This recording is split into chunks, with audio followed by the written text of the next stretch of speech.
ہر سال طلب فرما مجھ کو، ہر سال وہ شہر دکھا مجھ کو، ہر سال وہ شہر دکھا مجھ کو، ہر سال کروں میں طواف حرم، اللہ کرم اللہ۔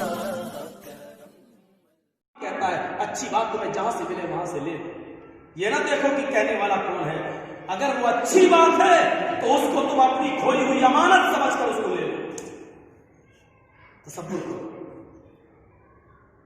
حضرت علی کہتے ہیں تیسری چیز بھی اللہ کے نبی نے بتائی، لیکن اس تیسری چیز کو بتاتے ہوئے فرمایا تھا اے علی شاید یہ تیسری چیز تم بھی نہ دیکھ سکو، تمہارے پاس آنے والی نسلیں دیکھیں، تم دیکھو گے کہ لوگوں کے پاس اتنی دولت اتنا مال ہو جائے گا کہ ایک آدمی اپنے گھر سے ایک ہاتھ میں ایک مٹھی میں سونا اور دوسری مٹھی میں چاندی لے کر جائے گا کہ ہم اس کو صدقہ کریں، لیکن اس کے سونے اور چاندی کو کوئی لینے والا نہ ہوگا، اس کے صدقے کو کوئی قبول کرنے والا نہ ہوگا۔ حضرت علی کہتے ہیں اللہ کے نبی نے جب یہ پیشین گوئی کی تو اس میں یہ بھی فرما دیا تھا اے علی میرے بعد اگر تمہاری زندگی لمبی رہی، اگر لمبی رہی تو دیکھو گے، نہیں تو تمہاری بعد میں آنے والی نسلیں دیکھیں گی۔ میرے پیارے ساتھیوں، وہ زمانہ بھی قریب قریب آنے والا ہے، آ رہا ہے، آتا جا رہا ہے۔ قیامت کی نشانیوں میں سے نشانی یہ بتائی کہ اذا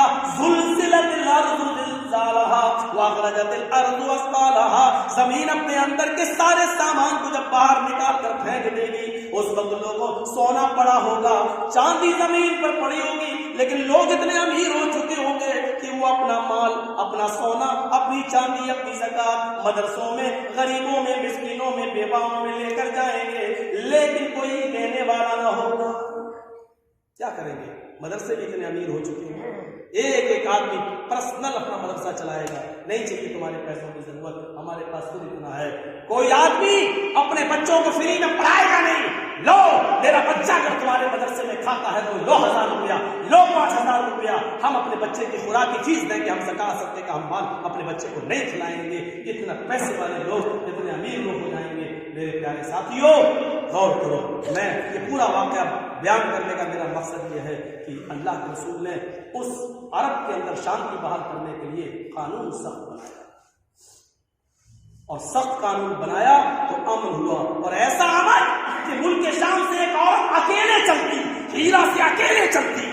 یہ ایک الگ مسئلہ ہے جو بعد میں تفصیل طلب ہے کہ عورت اکیلے حج کے لیے یا عمرے کے لیے جا سکتی ہے نہیں جا سکتی ہے۔ یہ جمعہ کا خطبہ اس مسئلے کو بھی حل کرنے کے لیے کافی ہے۔ مجھے امن اور شانتی بتانا ہے کہ کیسا امن اور کیسی شانتی کہ اس کو نہ تو زنا کا ڈر، نہ زنا کا خوف، نہ مال و دولت کی چوری کا ڈر، اور ملک شام سے یہاں تک آنے میں، ملک شام سے مکے تک آنے میں، وہ بھی پلین کا سفر نہ ہو، گھوڑے کا اونٹ کا سفر ہو، کتنے دن کا عرصہ لگتا ہے۔ ایک عورت اکیلے چلے گی، اس کو رات میں بھی گزرنا ہوگا، جنگلوں سے رات میں بھی گزرنا ہوگا، بڑے بڑے خطرناک جانوروں کا سامنا کرنا ہوگا، لیکن اتنا امن، اتنی شانتی ہوگی کہ وہ عورت اکیلے آئے گی، اکیلے جائے گی، اس کو کوئی لوٹنے والا نہیں ہوگا، اس کو کوئی روکنے والا نہیں ہوگا، اس کے مال کو کوئی چھیننے والا نہیں ہوگا۔ یہ امن، یہ شانتی جو قائم ہوئی ہے وہ عدل و انصاف، نیائے اور کڑی سے کڑی سزا، اور اس سزا میں یہ نہیں دیکھا گیا کہ کون اپنا ہے کون پرایا ہے۔ قوم قریش کی نہیں، بنو مخزوم کی وہ لڑکی تھی جو چوری میں پکڑی گئی، کہا اس کا بھی ہاتھ کاٹ دو، کہا اللہ کے رسول فاطمہ نام ہے اس کا، تو کیا بتانا چاہتے ہو کہ میری بیٹی کا نام فاطمہ ہے، اس کا نام بھی فاطمہ ہے، اس لیے میں چھوڑ دوں کیونکہ یہ میری بیٹی کی ہم نام ہے؟ کہا نہیں، اس لیے چھوڑ دیجئے کہ بڑے اونچے قبیلے کی ہے، بڑے اونچے خاندان کی ہے۔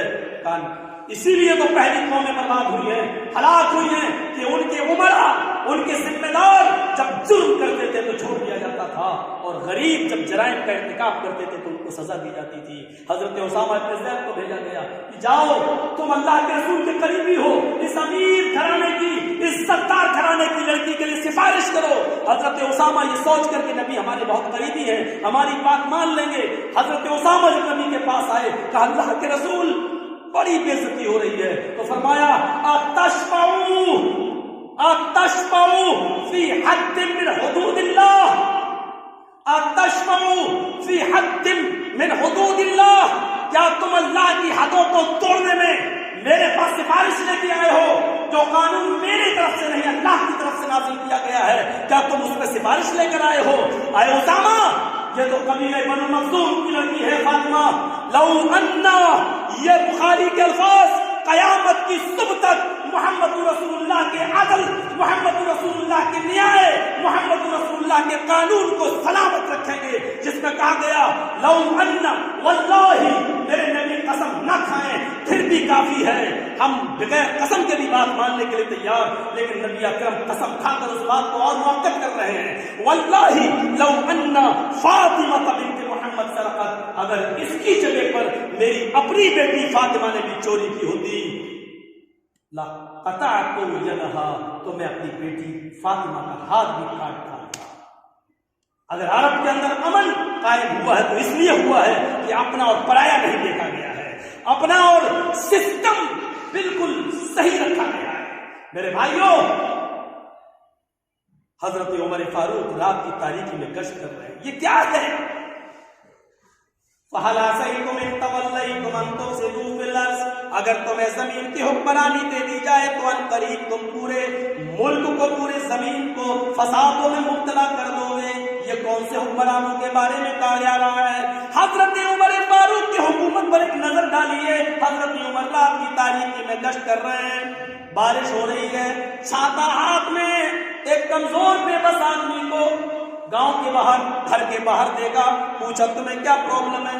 اوفو پڑھی ہے البدایہ والنہایہ، حافظ ابن کثیر کی عربی زبان میں تاریخ کی ایک مشہور کتاب البدایہ والنہایہ کہتی ہے وہ آدمی نہ تو مسلمان تھا، نہ کوئی صحابی تھا، نہ حضرت عمر کا کوئی رشتہ دار تھا، وہ یا تو مجوسی تھا یا یہودی تھا، وہ یا تو مجوسی تھا یا یہودی تھا، لیکن چونکہ یہ تعلیم نبی کی بنیاد پر اس کو نکالا نہیں جا سکتا ہے، وہ آپ کے شہر میں رہ رہا ہے، وہ آپ کی بستی میں رہ رہا ہے، جزیہ دے رہا ہے، وہ رہ رہا ہے، تو آپ اس کو نکال نہیں سکتے۔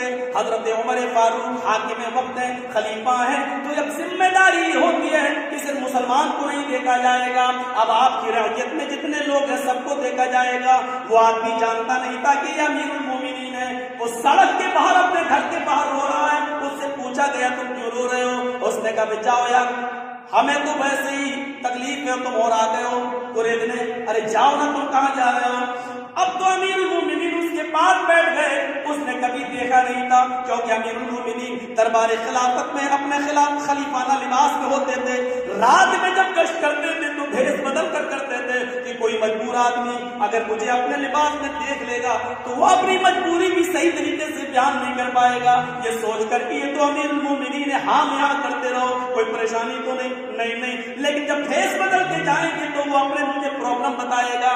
ہو سکتا ہے عمر فاروق کی کمیاں ہی گنانے لگے، میری کمیاں تو کمیوں کو سننے کا کلیجہ بھی اپنے اندر ہونا چاہیے۔ حضرت عمر فاروق نے کہا ارے کیا بات ہے، مجھے تو بتاؤ۔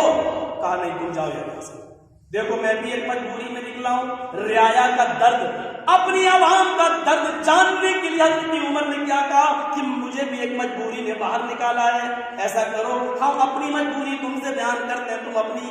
اس نے کہا یار ایک سے دو بھلے ہیں، اپنا اپنا درد بانٹ دیتے ہیں۔ حضرت عمر نے کہا تم اپنا درد بتاؤ۔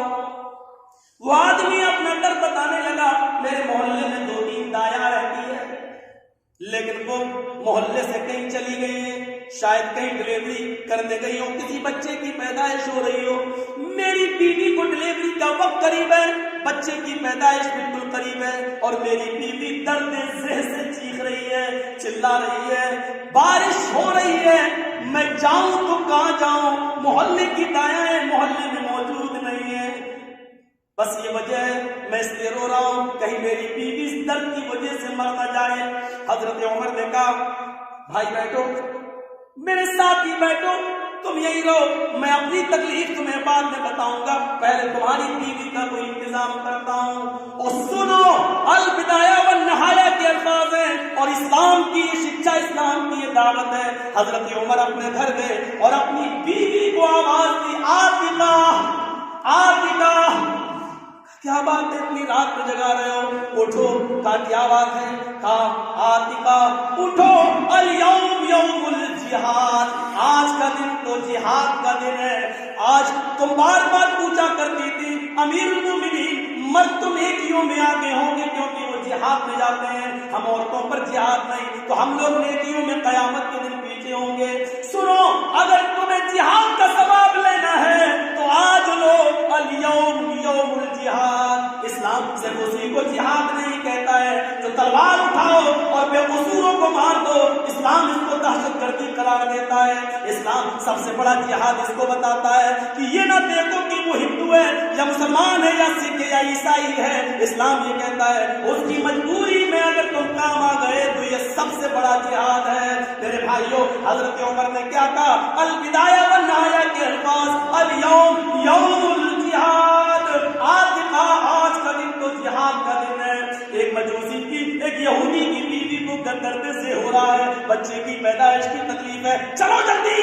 اس نے تیل لیا، کپڑا لیا، چل دی.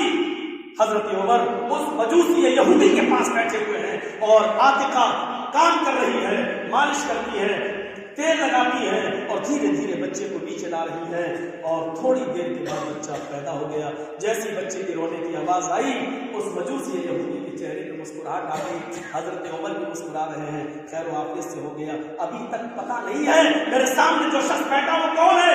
اندر سے عمر فاروق کی بیوی بول پڑی، امیر المومنین اپنے دوست کو خوشخبری سنا دیجیے کہ اللہ نے تمہیں بیٹا دیا ہے. اس نے سنا امیر المومنین، ہم امیر المومنین ہیں. حضرت عمر کے الفاظ دیکھو، نہیں ہم تو خادم ہیں، ہمیں تو لوگوں نے خدمت کے لیے چنا ہے. میرے بھائیوں، ذرا تصور کرو، حاکم وقت کا کام یہ نہیں ہوتا ہے کہ ہم صرف ایک ورگ وشیش کو دیکھیں، چونکہ وہ حاکم سب کا ہوتا ہے، سب کا ہوتا ہے، سب کو لے کے چلتا ہے. حضرت عمر فاروق کا یہ عدل، حضرت عمر فاروق کی یہ مثال ایک بہترین مثال ہے پوری دنیا کے حکمرانوں کے لیے، پورے وشو کے حکمرانوں کے لیے کہ آپ عدل و انصاف کریں. یہی وہ عمر ہے، یہی وہ عمر جنہوں نے یہ نہیں دیکھا امن کیسے قائم ہوا، شانتی کیسے قائم ہوئی. پیشاب کرنے بیٹھے، ان کا غلام چیختا ہوا آیا، امیر المومنین امیر المومنین، اور یہ سڑک کے کنارے پیشاب کے لیے استنجا کرنے کے لیے بیٹھے ہوئے تھے. اس دیکھا نہیں ہے، اس غلام نے دیکھا نہیں ہے کہ پیشاب کر رہے ہیں، اور امیر المومنین امیر المومنین. حضرت عمر کو غصہ آیا، استنجا کر رہا ہوں پھر بھی جیسے استنجا کر کے اٹھے، دکھتا نہیں ہے استنجا کر رہا. ایک تھپڑ اٹھایا اور اس غلام کو جب اپنے غلام کو، اس غلام نے کہا امیر المومنین جب آپ کا تھوڑا سا غصہ ٹھنڈا ہو جائے اور جب آپ اپنے گھر جائیں تو تھوڑی دیر کے لیے سنجیدگی سے غور کر لینا کہ آپ نے مجھے جائز تھپڑ مارا ہے یا ناجائز. مجھے معلوم نہیں تھا کہ آپ استنجا کر رہے ہیں، میں نے 2-3 تیز آوازیں دے دی، جب نظر پڑی تو میں خاموش ہو گیا، مجھے معلوم بھی نہیں تھا. اب آپ ذرا اپنے بارے میں غور کر لینا کہ آپ نے مجھے جائز تھپڑ مارا یا ناجائز. اتنا کہنا تھا کہ امیر المومنین مچل گئے، تڑپ اٹھے، اے خادم اپنا ہاتھ اٹھاؤ، اتنی زور سے میں نے تمہیں تھپڑ مارا ہے، تم بھی مجھے مارو. اس نے کہا امیر المومنین آپ کو اپنی غلطی کا احساس ہو گیا، میں نے معاف کر دیا. نہیں، تمہیں مارنا ہوگا، تمہیں بدلہ لینا ہوگا. تم اس وقت اس لیے بدلہ نہیں لے رہے ہو کیونکہ تم مجھے اپنا آقا، اپنا مالک سمجھ رہے ہو، اور قیامت کے دن تم اس کا قصاص لو گے. تم اٹھاؤ ہاتھ. اس نے کہا امیر المومنین میں رب کعبہ کی قسم کھا کے کہتا ہوں کہ میں نے دل سے معاف کر دیا ہے آپ کو. تب حضرت عمر فاروق نے اس کو چھوڑا. جب آپ نے دل سے معاف کر دیا، جب اس سنویدھان اور کیٹاگری میں امیر و غریب جب اس درجے میں اپنے آپ کو رکھیں گے، ہم اپنے آپ کو دیش کا اور ملک کا ذمہ دار سمجھیں گے، اور ہر بھارتی چاہے وہ ہندو یا مسلمان اس دیش کو اپنا گھر، اپنا ملک سمجھے گا، اس دیش کے نقصان کو اپنا نقصان سمجھے گا، تب یہ ہمارا بھارت ترقی کرے گا، تب یہ ہمارا دیش آگے بڑھے گا. میرے بھائیوں، جتنا عدل ہوگا، جتنا انصاف ہوگا، اتنی ہی دیش میں شانتی ہوگی، اتنا ہی دیش کے اندر امن اور امان ہوگا. ہم بس یہی دعا کرتے ہیں کہ ہمارے اللہ ہمارے دیش کے اندر، ہمارے ملک کے اندر امن و امان کو بحال فرمائے. بہت حد تک دہلی کے الیکشن کے بعد اس بات کا میسج پہنچ گیا ہے کہ اب عوام نفرت کی راجنیتی بھول چکی ہے، بھولنا چاہتی ہے، وہ جانتی ہے کہ ہندو مسلم اور بھڑکاؤ باتوں میں کچھ نہیں رکھا ہے۔